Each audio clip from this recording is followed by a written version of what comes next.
আসসালামু আলাইকুম। আশা করি সকলেই ভালো আছেন। প্রিয় চাকরি প্রত্যাশী ভাই ও বোনেরা, যুব উন্নয়ন অধিদপ্তরের একটি নিয়োগ সার্কুলার প্রকাশ করা হয়েছে, যেটা কিন্তু সরকারি স্থায়ী রাজস্ব খাতভুক্ত নিয়োগ সার্কুলার। বাংলাদেশের যেকোনো জেলার যেকোনো প্রার্থী ছেলে-মেয়ে উভয়ে কিন্তু এই নিয়োগ সার্কুলারে আবেদন করতে পারবে। বিশাল বড় একটি নিয়োগ সার্কুলার, যেখানে মোট ২৪২টি পদ রয়েছে।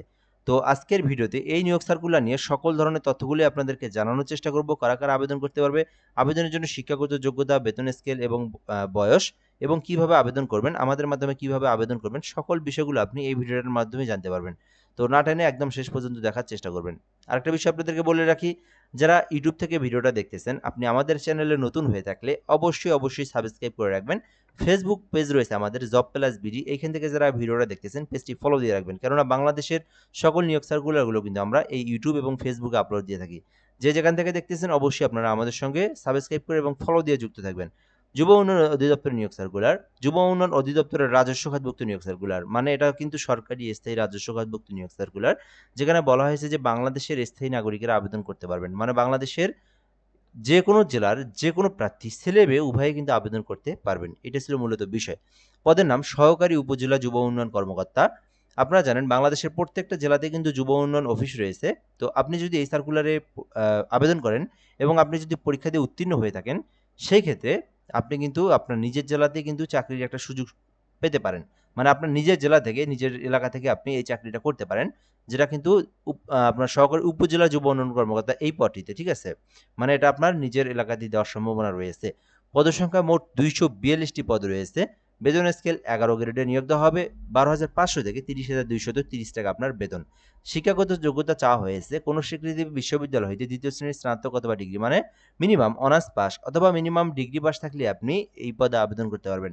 শুধুমাত্র অনার্স পাস অথবা শুধুমাত্র ডিগ্রি পাস, এটাতে কিন্তু কোনো ধরনের অভিজ্ঞতা নাই। অনার্স ডিগ্রি পাস করলে আপনি ১১ গ্রেডের সহকারী উপজেলা যুব উন্নয়ন কর্মকর্তা এই পদটিতে আবেদন করে আপনি পরীক্ষা দিতে পারবেন, ঠিক আছে? মানে আবেদন করতে পারবেন। এটা ছিল মূলত বিষয়।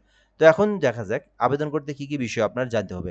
আবেদন করতে জানতে হবে আপনার বয়স। বয়স থাকতে হবে ১৮ বছরের উপরে, ৩২ এর নিচে। এর মধ্যে আবেদন করতে পারবেন আপনি। এরপরের বিষয় হচ্ছে এই আবেদনটা কিন্তু ২৩/৬ অর্থাৎ এই জুন মাসের ২৩ তারিখ পর্যন্ত আবেদনটা করতে পারবেন। বর্তমানে আবেদনটি চলমান রয়েছে। টানা ২৩ তারিখ পর্যন্ত আবেদনটা চলমান থাকবে। এর মধ্যে আপনাদেরকে অবশ্যই আবেদনটি করতে হবে। এখন আমরা দেখব কিভাবে আপনি আবেদনটা করবেন। তো আবেদনটা করতে চাইলে যারা নিজেরাই অ্যাপ্লিকেশন করতে পারেন, dydteletalk.com, এই যে লিঙ্কটা দেখতে পারতেছেন, এই লিঙ্কের মধ্যে আপনাকে প্রবেশ করে আপনার পার্সোনাল তথ্য, এডুকেশনাল কোয়ালিফিকেশন, ছবি স্বাক্ষর সকল তথ্য দিয়ে আবেদনটা করতে হবে। আর আমাদের মাধ্যমে যেটা আবেদনের কথা বললাম, আপনি আমাদের মাধ্যমে আবেদন করে নিতে পারেন। আমাদের একটা অনলাইন অ্যাপ্লিকেশন সার্ভিস রয়েছে, যার মাধ্যমে আপনি ঘরে বসে থেকে নির্ভুলভাবে যে কোনো সরকারি চাকরির আবেদন করে নিতে পারবেন। নাম্বারটি হচ্ছে 017758303112, এই নাম্বারে হোয়াটসঅ্যাপে এসএমএস করবেন। দেন আপনি কিন্তু আমাদের মাধ্যমে আপনার তথ্যগুলো দিবেন। আমরা আবেদন করে আপনাকে সঙ্গে অ্যাপ্লিকেশন করে দেবো। আমাদের মাধ্যমে আবেদন করে নিতে পারবেন। এরপরের বিষয়গুলো আমরা দেখব। আবেদন করতে আবেদন করতে কত টাকার প্রয়োজন হবে? মানে এটা কিন্তু সরকারি ফি জমা দিতে হবে। তো এই সরকারি ফিটা কিন্তু গ্রেড অনুযায়ী দিতে হয়। ১১ গ্রেডের সরকারি ফি হচ্ছে ৳১৬৮ আমি আপনাদেরকে দেখাই দিচ্ছি, এই যে ৳১৬৮। তো এখানে ২ টা এসএমএস সহ মোট ৳১৬৮ আপনাদেরকে সরকারি ফি জমা দিতে হবে। আর পেমেন্টের সময় অবশ্যই আপনাদের ফোনে যেন ৳১০ মিনিমাম থাকে, যেহেতু ২ টা এসএমএস সহ। তো আপনারা মিনিমাম ৳১৭৫ মতো রিচার্জ দিলে আপনারা পেমেন্টটা করতে পারবেন, এবং এটি প্রসেসটা হচ্ছে ডিওআইডি স্পেস ইউজার আইডি দেন 16322 নাম্বার সেন্ড করে দিবেন। পরবর্তীতে পিন নাম্বার দিয়ে আবার আপনারা 16322 নাম্বার সেন্ড করে দিলেই আপনার পেমেন্টটা কিন্তু সাকসেসফুলি সম্পূর্ণ হয়ে যাবে। এটাই ছিল মূলত বিষয়। তো আবেদনটি করতে পারেন। আরেকটা বিষয় হচ্ছে বলতে হবে আপনাদেরকে, এই নিয়োগ সার্কুলারে যারা আবেদন আগে করছেন তাদের কিন্তু আবেদন করার প্রয়োজন নেই। কিছুদিন আগে কিন্তু ৯০টি পদে যুব উন্নয়ন অধিদপ্তরের এই নিয়োগ সার্কুলারটা প্রকাশ করা হয়েছিল। যারা এর আগে আবেদন করছেন তাদের কিন্তু নতুন করে আবেদনটি করার কোনো প্রয়োজন নাই। সো আশা করি আপনারা এই বিষয়টা জানতে পেরেছেন। ওই আবেদনটি এবং এই আবেদনটির পরীক্ষা একই সঙ্গে হবে। আমি আবারও বলে দেই, যেহেতু বিশেষ দ্রষ্টব্য এই বিষয়টা আরও আগে বলা উচিত ছিল। আমার বিষয়টা স্মরণ ছিল না। এই যে কিছুদিন আগে প্রায় ২ মাস আগে কিন্তু এই যুব উন্নয়নের ৯০টি পদের এই নিয়োগ সার্কুলারটা প্রকাশ করা হয়েছিল। সেখানে অনেকে আবেদন করছেন। তাদেরকে কিন্তু নতুন করে আবেদনের প্রয়োজন নেই। ২৪২টি, মানে শুধুমাত্র পদের সংখ্যা বৃদ্ধি করে তারা এই নিয়োগ সার্কুলারটা পুনরায় দিয়ে দিছে।